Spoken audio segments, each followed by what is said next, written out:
નમસ્કાર મિત્રો, હું માહી રાઠોડ આઝાદ મીડિયા લાઈવમાં આપ સૌનું હાર્દિક સ્વાગત કરું છું। જાફરાબાદ નજીક આવેલા તપોવન ટેકરી પૂજ્ય શ્રી રાઘવદાસજી મહારાજ બાપુ પૂજ્ય તપસ્વી બાપુની 13મી પુણ્યતિથિ નિમિત્તે શ્રી તપસ્વી બાપુની મૂર્તિ પ્રતિષ્ઠા મહોત્સવ યોજાયો।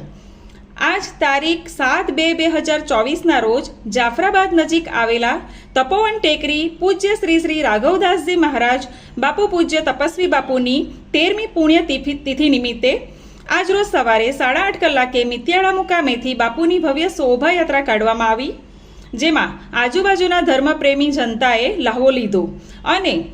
મિત્યાળાથી તપોવન સુધી ટેકરી સુધી ડીજેના તાલે પગપાળા હાલીને મૂર્તિને લઈ જવામાં આવી અને તપોવન ટેકરી પહોંચીને મૂર્તિની પ્રતિષ્ઠાની વિધિ કરવામાં આવશે અને બપોરે 12 કલાકે મહાપ્રસાદનું આયોજન કરવામાં આવેલ છે અને રાત્રે 10 કલાકે રામધૂનનું રસપાન જિજ્ઞેશભાઈ તિલાવત સાજીદા સાથે રામધૂનનું રસપાન કરાવશે અને તારીખ 8/2/2024ને ગુરુવારના રાત્રે 10 કલાકે સંતવાણી ડાયરાનું આયોજન છે, જેમાં પરસોત્તમ પરી બાપુ તેમજ મયુરભાઈ દવે તથા કલાવૃંદ દ્વારા સંતવાણીનો લાભ મળશે અને તારીખ 9/2/2024ના રોજ સવારે 9 કલાકથી બપોરના 12:30 વાગ્યા સુધી બ્લડ ડોનેશન કેમ્પનું આયોજન કરવામાં આવેલ છે,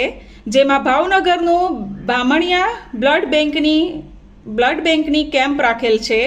અને બપોરે મહાપ્રસાદનું આયોજન રાખેલ છે। તો બધા ધર્મપ્રેમીઓ ભાઈઓ સહપરિવાર પધારવા હાર્દિક નિમંત્રણ છે અને બ્લડ ડોનેશન કેમ્પમાં વધુમાં વધુ બ્લડ ડોનેટ કરવા અનુરોધ છે।